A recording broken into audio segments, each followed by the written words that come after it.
Bismillahirrahmanirrahim.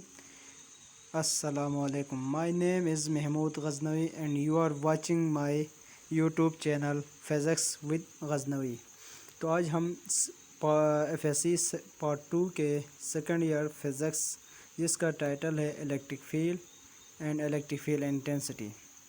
तो हम देखते हैं कि इलेक्ट्रिक फील्ड क्या होता है, यानी कि किसी भी चार्ज के इर्द गिर्द वो जगह, कोई भी चार्ज हो उसके इर्द गिर्द वो जगह जहाँ पे हम कोई दूसरी चार्ज लेके जाएं तो उस चार्ज के ऊपर या तो अट्रैक्टिव फोर्स लगे या रिपल्सिव फोर्स लगे।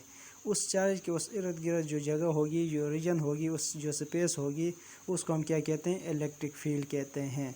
Reason are space around a charge where it can attract और repel other charges called electric field. यानी कि चार्ज के इर्द गिर्द वो हलाका, वो स्पेस जो जहाँ पे हम कोई दूसरी चार्ज लेके जाएं तो उसके ऊपर अट्रैक्टिव फोर्स या रिपल्सिव फोर्स लगे, उस हलाके, उस चार्ज के उस हलाके को हम क्या कहेंगे, इलेक्ट्रिक फील्ड कहेंगे।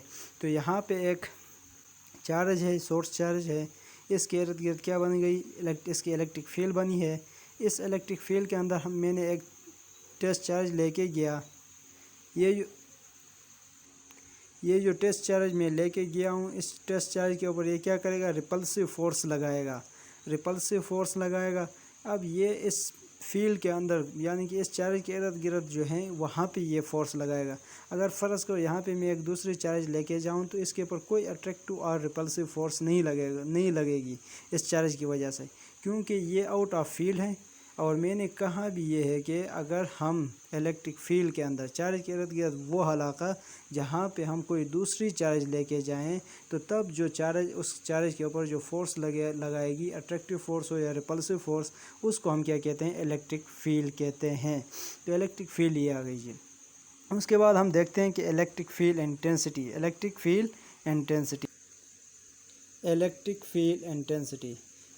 फील्ड इंटेंसिटी क्या होता है, किसी भी इलेक्ट्रिक फील्ड के अंदर जो सोर्स चार्ज टेस्ट चार्ज के ऊपर या यूनिट टेस्ट चार्ज के ऊपर जो इलेक्ट्रिक फोर्स लगाएगी, वो इलेक्ट्रिक फोर्स अब रिपल्सिव फोर्स भी हो सकती है, अट्रैक्टिव फोर्स भी हो सकती है, उसको हम क्या कहते हैं, इलेक्ट्रिक फील्ड इंटेंसिटी कहते हैं। यानी कि किसी भी इलेक्ट्रिक फील्ड के अंदर जो यूनिट टेस्ट चार्ज के ऊपर जो सोर्स चार्ज इलेक्ट्रिक फोर्स लगाएगा, उस फोर्स को हम क्या कहेंगे, उसी पॉइंट के ऊपर उस सोर्स चार्ज का इलेक्ट्रिक फील्ड इंटेंसिटी होगी। फॉर एग्जांपल ये चार्ज है, सोर्स चार्ज है, इसके इर्द गिर्द क्या बन गई जी, ये फील्ड बनी, इसकी इलेक्ट्रिक फील्ड बनी। इस इलेक्ट्रिक फील्ड के अंदर हम एक टेस्ट चार्ज लेके जाते हैं तो इस टेस्ट चार्ज के ऊपर ये क्या लगाएगी, फोर्स लगाएगी। इस फोर्स को हम इलेक्ट्रिक फोर्स कहेंगे। ये जो इलेक्ट्रिक फोर्स होगी इस पॉइंट के ऊपर, इसका क्या खिलाएगा, इलेक्ट्रिक फील्ड इंटेंसिटी खिलाएगी। ये इसका क्या होगा, इलेक्ट्रिक फील्ड इंटेंसिटी होगी। तो इलेक्ट्रिक फील्ड इंटेंसिटी क्या होता है, electric force per unit test charge in electric field is called electric field intensity. या हम दूसरी डिफिनीशन ये भी कर सकते हैं कि एक ऐसी वेक्टर क्वांटिटी जो हमें इंफॉर्मेशन दे किसके बारे में, फील्ड स्ट्रेंथ और डायरेक्शन ऑफ इलेक्ट्रिक फील्ड के बारे में, उसको हम इलेक्ट्रिक फील्ड इंटेंसिटी कहते हैं। इलेक्ट्रिक फील्ड इंटेंसिटी एक ऐसी वेक्टर क्वांटिटी को हम कहते हैं जो हमें फील्ड स्ट्रेंथ के बारे में इंफॉर्मेशन दे और डायरेक्शन ऑफ इलेक्ट्रिक फील्ड के बारे में इंफॉर्मेशन दे। उस वेक्टर क्वांटिटी को हम क्या कहते हैं, इलेक्ट्रिक फील्ड इंटेंसिटी कहते हैं। A vector quantity which gives information about field strength and direction of electric field is called electric field intensity। उसको हम इलेक्ट्रिक फील्ड इंटेंसिटी कहते हैं। अब इलेक्ट्रिक फील्ड इंटेंसिटी हमें मतलब स्ट्रेंथ ऑफ फील्ड के बारे में कैसे बताएगी और डायरेक्शन ऑफ इलेक्ट्रिक फील्ड कैसे बताएगी, उसको मैं एक्सप्लेन करता हूँ। यहाँ पे एक चार्ज है, सोर्स चार्ज, इसके इर्द गिर्द क्या इलेक्ट्रिक फील्ड है।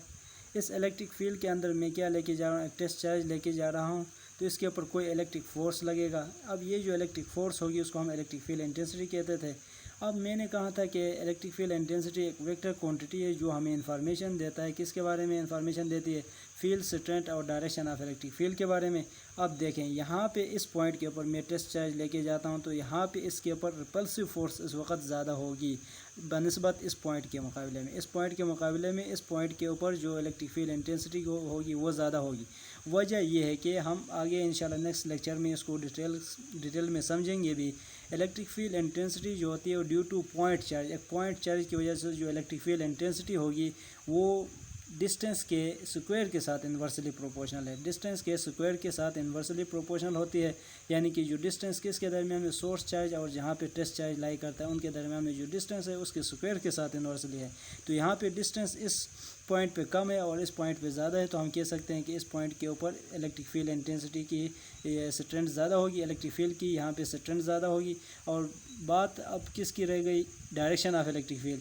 तो डायरेक्शन ऑफ इलेक्ट्रिक फील्ड के लिए मैं आपको बताऊं कि टेस्ट चार्ज जो है जिस डायरेक्शन में मूव करेगा, टेस्ट चार्ज जो डायरेक्शन जिस डायरेक्शन में मूव करेगा वही डायरेक्शन होगी इलेक्ट्रिक फील्ड की।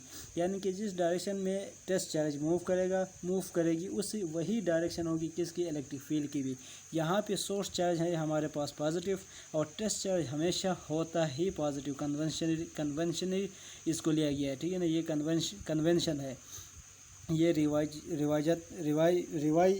यानी कि कन्वेंशनली इसको पॉजिटिव लिया गया है। तो हम कह सकते हैं कि यहाँ पे ये सोर्स चार्ज भी पॉजिटिव है, टेस्ट चार्ज भी पॉजिटिव है, तो एक दूसरों को क्या करेंगे, रिपेल करेंगे। टेस्ट चार्ज इस डायरेक्शन में मूव करेगा तो हम कहेंगे इलेक्ट्रिक फील्ड की डायरेक्शन भी यही है। तो हम कह सकते हैं कि इलेक्ट्रिक फील्ड इंटेंसिटी हमारे पास एक वेक्टर क्वांटिटी है और जो हमें इंफॉर्मेशन देती है फील्ड स्ट्रेंथ और डायरेक्शन ऑफ इलेक्ट्रिक फील्ड की, तो हम ये कह सकते हैं। उसके बाद इलेक्ट्रिक फील्ड इंटेंसिटी को रिप्रेजेंट किया जाता है ई से, और ई के ऊपर एक एरो डालना ही होगा क्योंकि इलेक्ट्रिक फील्ड इंटेंसिटी हमारे पास वेक्टर क्वांटिटी है। इसका मैंने यहाँ पे लिखा है नेचर क्या है जी, वेक्टर क्वांटिटी है, इसकी नेचर क्या है, वेक्टर क्वांटिटी है। अब इसके अगर हम मैथमेटिकली इसको हम लिखें, मैथमेटिकली ये बराबर होती है किसकी, E is equal to F divided by q naught, यानी कि electric field intensity is equal to force, electric force per unit test charge in electric field is called electric field intensity. F divide by q naught हमारे पास test charge है। तो यहाँ से अगर इसका हम यूनिट निकालें इलेक्ट्रिक फील्ड इंटेंसिटी के, अगर हम यूनिट निकालें तो यूनिट इसका होता है न्यूटन। फोर्स का यूनिट क्या होता है, न्यूटन, और चार्ज का होता है कूलम, तो न्यूटन पर कूलम। यहाँ पे इसका यूनिट क्या होगा, न्यूटन पर कूलम इसका एसआई यूनिट होगा। यह इसका एसआई यूनिट होता है वोल्ट पर मीटर। ये यहाँ पे सिर्फ आप याद रखें, इसका इलेक्ट्रिक फील्ड इंटेंसिटी का ये यूनिट भी होता है वोल्ट पर मीटर। इसको हम इंशाल्लाह आगे एक्सप्लेन करेंगे ये कैसे यानी कि इसका यूनिट आ सकता है, ठीक है ना। तो यहाँ तक अगर कोई मसला है तो आप इसको मतलब दोबारा देख सकते हैं।